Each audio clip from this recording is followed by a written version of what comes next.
चलिए, परिवहन विभाग से इस वक्त की बड़ी खबर का रुख करेंगे। 500 करोड़ से अधिक 3 डिजिट घोटालों की जांच पूरी हो चुकी है। कमेटी ने परिवहन सचिव को रिपोर्ट सौंप दी है और रिपोर्ट में 500 करोड़ से अधिक के घोटाले की आशंका है। 300 से ज्यादा कार्मिकों की इस पूरे घोटाले में भूमिका बताई जा रही है। कमेटी ने एसओजी से जांच करवाने की भी सिफारिश की है। ये बड़ी खबर इस वक्त की परिवहन विभाग से सामने आ रही है, जहां 500 करोड़ से अधिक 3 डिजिट घोटाले की जांच पूरी हो चुकी है।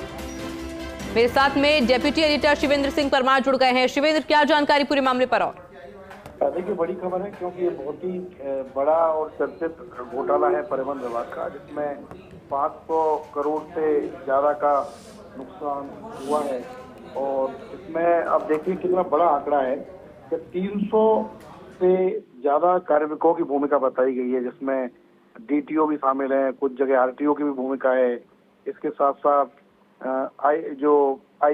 आईए है वो बहुत ज्यादा भूमिका में शामिल है। परिवहन निरीक्षक भी कई जगह शामिल हैं। और इस पूरे मामले की जो जांच कमेटी है उसने एसओजी से जांच करने की अनुशंसा की है कि एसओजी से इसकी जांच कराई जानी चाहिए, क्योंकि बहुत बड़ा घोटाला है। जाली दस्तावेज लगाए गए हैं जो आने वाले दिनों में देश की सुरक्षा के साथ भी समझौता हो सकता है। लेकिन बड़ा सवाल यही है कि जब इतनी क्लियर रिपोर्ट दी है कमेटी ने, तो क्या अब परिवहन विभाग वाकई एसओजी से इसकी जांच कराने की मंशा रखता है? क्योंकि बीते दिनों हमने खबर चलाई थी कि परिवहन विभाग इस पूरे मामले को ठंडे बस्ते में डाल रहा है। 500 करोड़ के घोटाले में सिर्फ चार्जशीट देने की तैयारी हो रही है, जबकि कई कार्मिक ऐसे हैं जिन्होंने लाखों करोड़ों रुपए 3 डिजिट नंबर में कमाए हैं। आप सोचिए कि जो एल यादव जैसे लोग हैं, उन्होंने भी राजस्थान से 3 डिजिट नंबर लिया है फर्जी पता बताकर। तो कितने बड़े पैमाने पर इस पूरे मामले में गड़बड़ी हुई। और अगर परिवहन विभाग वाकई इसकी जांच एसओजी से करा लेता है तो इस घोटाले की सारी परतें खुल जाएंगी।